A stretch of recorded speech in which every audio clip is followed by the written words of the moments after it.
4ാം തവണയാണ് ഇവിടെ സാക്ഷ്യപ്പെടുത്തുന്നത്. എനിക്ക് എൻ്റെ അമ്മ മാതാവ് ഈശോയിൽ നിന്ന് വാങ്ങിച്ചെന്ന വലിയൊരു അനുഗ്രഹം, വലിയൊരു അത്ഭുതത്തെക്കുറിച്ചാണ് പറയുന്നത്.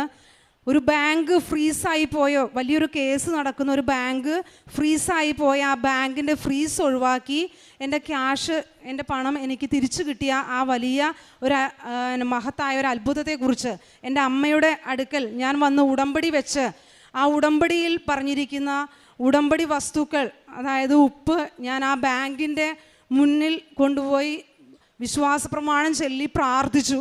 എന്നിട്ട് ഞാൻ മാതാവിൻ്റെ അടുക്കൽ വന്ന് ഉടമ്പടിയിൽ നിയോഗം വെച്ചതിൻ്റെ ഫലമായി എനിക്ക് കിട്ടിയ വലിയൊരു അനുഗ്രഹമാണ് ഞാൻ നിങ്ങളുടെ അടുക്കൽ പങ്കുവയ്ക്കാൻ ആഗ്രഹിക്കുന്നത്. അത് ചുരുക്കി പറയാം, 2025 എല്ലാവർക്കും അറിയപ്പെടുന്ന വലിയൊരു കേസാണ് പാതി വില തട്ടിപ്പ്. അതായത് പകുതി വിലയ്ക്ക് വനിതകൾക്ക് 50% സബ്സിഡിയോട് കൂടിയിട്ട് സ്കൂട്ടർ കൊടുക്കുക. അങ്ങനെ ഒരു പ്രൊജക്റ്റ് ഞാനൊരു അയൽക്കൂട്ടത്തിൽ അംഗമാണ്. അപ്പോൾ അതിലൊരു ലിങ്ക് വന്നു. അത് പ്രകാരം ഞങ്ങളുടെ അടുത്തുള്ള ചുങ്കത്തറ എന്നുള്ള സ്ഥലത്തൊരു ചേട്ടൻ അത് NGOയിലേക്ക് അടച്ച് അങ്ങനെ സ്കൂട്ടർ തരാമെന്ന് പറഞ്ഞ് ഞാൻ അതിൽ ജനുവരി മാസം 2025 ജനുവരി 20-ാം തീയതി 66,000 രൂപ പണം അടയ്ക്കുകയും അതിൽ ചേരുകയും ഫോം ഫില്ല് ചെയ്ത് കൊടുക്കുകയും ചെയ്തു. അത് കഴിഞ്ഞ് ഒരാഴ്ച കഴിഞ്ഞ് 2 ആഴ്ച തുടങ്ങിയപ്പോഴേക്കും വിവാദപ്രദമായ ഈ കേസ് പുറത്തു വന്നു. തട്ടിപ്പ് നടത്തി, ഇത് വലിയൊരു കള്ള തട്ടിപ്പായിരുന്നു എന്ന് പിന്നീടാണ് ഞാൻ അറിഞ്ഞത്. ഞാൻ അപ്പം തന്നെ ആ ചേട്ടനെ സമീപിച്ചു, എൻ്റെ ക്യാഷ് തിരിച്ചു തരുമോ എന്ന് ചോദിച്ചു. അപ്പോൾ ചേട്ടൻ പറഞ്ഞു, അത് തരാൻ പറ്റില്ല, ബാങ്കിൽ ഇട്ടതല്ലേ, നമ്മളത് NGO എന്നുള്ള ഒരു സംഘടനയിലേക്ക് കൊടുക്കും, നമുക്കങ്ങനെ തിരിച്ചു തരാൻ കഴിയില്ല എന്ന് പറഞ്ഞു. അപ്പോൾ ഞാൻ ചേട്ടനോട്, ഞാൻ ഇതുപോലെ ഇവിടെ വന്ന് ഉടമ്പടി പുതുക്കി പോകുന്നൊരു സമയമായിരുന്നു, ഞാൻ അതിൽ നിയോഗം വെച്ചിട്ടുണ്ടായിരുന്നു.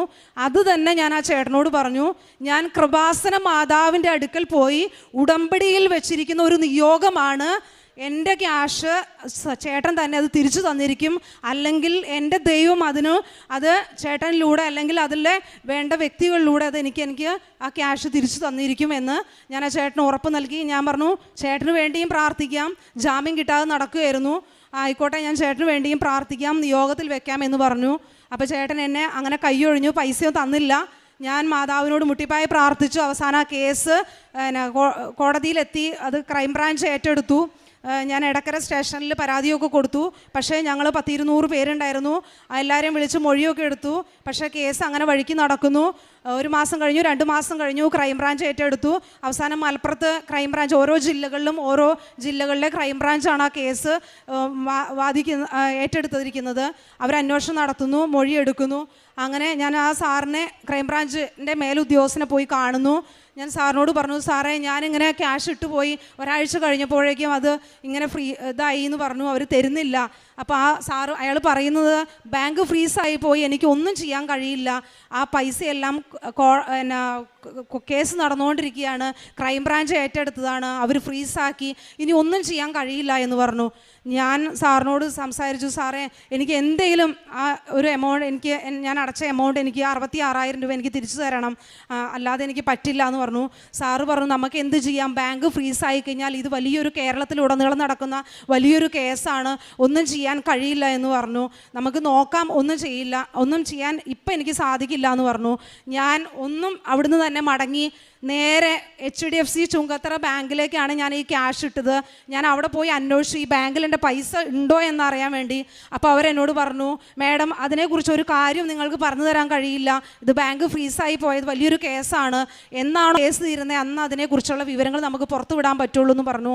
ഞാൻ പ്രാർത്ഥിച്ചു, ആ ബാങ്കിൻ്റെ മുൻപിൽ എൻ്റെ ഉടമ്പടി ഉപ്പ് ഞാൻ അവിടെ വിതറി വിശ്വാസ പ്രമാണം ചൊല്ലി മാതാവിനോട് ഞാൻ പ്രാർത്ഥിച്ചു, ഇനി ഞാൻ ഇവിടെ വരുന്നത്, ഈ ബാങ്കിൽ വരുന്നത് എൻ്റെ ക്യാഷ് കൊണ്ടുപോകാനായിട്ടായിരിക്കും, അതിന് എൻ്റെ ദൈവം എനിക്ക് അനുമതി തരും, ബാങ്കിൻ്റെ ഫ്രീസ് ഒഴിവാക്കി തരുന്ന ഒരു മാതാവ് എനിക്കുണ്ട്, എൻ്റെ കൃപാസന മാതാവ്, ഞാൻ ഉടമ്പടിയിൽ ജീവിക്കുന്ന ഒരു വ്യക്തിയാണ് എന്ന് പറഞ്ഞ് ഞാൻ പ്രാർത്ഥിച്ച് അവിടുന്ന് ഞാൻ അവരുടെ മുമ്പിൽ, അവരെല്ലാം എന്നെ നോക്കിയിരിക്കുകയാണ്, ഞാൻ അവിടുന്ന് പ്രാർത്ഥിച്ച് ഇറങ്ങിപ്പോന്നു. ഒരു 4 മാസം കഴിഞ്ഞു. ഞാൻ വീണ്ടും പോയി മലപ്പുറം ക്രൈംബ്രാഞ്ച് ഓഫീസിൽ പോയി സാറിനെ കണ്ടു. സാറേ എന്തെങ്കിലും ഒന്ന് ചെയ്യാൻ പറ്റുമോ എന്ന് ചോദിച്ചു. അപ്പോൾ സാറ് പറഞ്ഞു, നോക്കാം, ഇത് കോടതിയിലെത്തിയാലാണ് ഞങ്ങൾക്ക് എന്തെങ്കിലും പറ്റുള്ളൂ എന്ന്. അപ്പോൾ രണ്ടാമത് ചെന്നപ്പോൾ ആ വ്യക്തിയുടെ ഓഫീസറുടെ വായിൽ നിന്ന് അങ്ങനെ ഒരു വാക്ക് വന്നു. ആദ്യം ചെന്നപ്പോൾ പറ്റില്ല എന്ന് പറഞ്ഞതാണ്, ഇത് വലിയൊരു കേസാണ്, ഇത് നടക്കില്ല എന്ന്, ഇത് കഴിയുമ്പോഴേ നിങ്ങൾക്ക് നിങ്ങളുടെ ക്യാഷ് തിരിച്ചു കിട്ടുള്ളൂ എന്ന് പറഞ്ഞ കാര്യം പെട്ടെന്ന് രണ്ടാം തവണ ചെന്നപ്പോൾ പറഞ്ഞു, നോക്കാം, ഞങ്ങളൊരു ഈ കേസെല്ലാം ശരിയാക്കി കോടതിയിൽ ഫയൽ ചെയ്യും, അപ്പം നിങ്ങൾക്ക് വേണമെങ്കിൽ ഒരു കേസ് ഫയൽ ചെയ്യാം, അല്ലാതെ ഞങ്ങൾക്ക് നിവർത്തിയില്ല എന്ന് പറഞ്ഞു. ഞാൻ വീണ്ടും പ്രാർത്ഥിച്ചു, ഞാൻ മടങ്ങിപ്പോന്നു, വീണ്ടും പ്രാർത്ഥിച്ചു മാതാവിനോട്. ഞാൻ പൈസ കൊടുത്ത ആ ചേട്ടനെ വീണ്ടും വിളിച്ചു. ആ ചേട്ടനെ വിളിച്ചപ്പോൾ ആ ചേട്ടൻ എന്നോട് ഒരു ദിവസം പറഞ്ഞു, മോളുടെ 66,000-ൽ 20,000 രൂപ ഞാൻ ചെക്ക് മുഖേന തിരിച്ചു തരാമെന്ന് പറഞ്ഞു. അപ്പോൾ എനിക്ക് മനസ്സിലായി, എൻ്റെ മാതാവ് ഇടപെടുന്നുണ്ട്, എൻ്റെ ദൈവം, ജീവിക്കുന്ന ജീവനുള്ളൊരു ദൈവം എനിക്ക് വേണ്ടി ഇവിടെ പ്രവർത്തിക്കുന്നുണ്ടെന്ന് ഞാൻ ബോധ്യപ്പെട്ടു. ആ വ്യക്തി അതുവരെ തരില്ല എന്ന് പറഞ്ഞ്, പൈസ ഇല്ല, ബാങ്ക് ഫ്രീസായി പോയി എന്ന് പറഞ്ഞ വ്യക്തി 20,000 രൂപയുടെ ചെക്ക് എഴുതി എനിക്ക് ഒരു കടയിൽ ഏൽപ്പിച്ചു.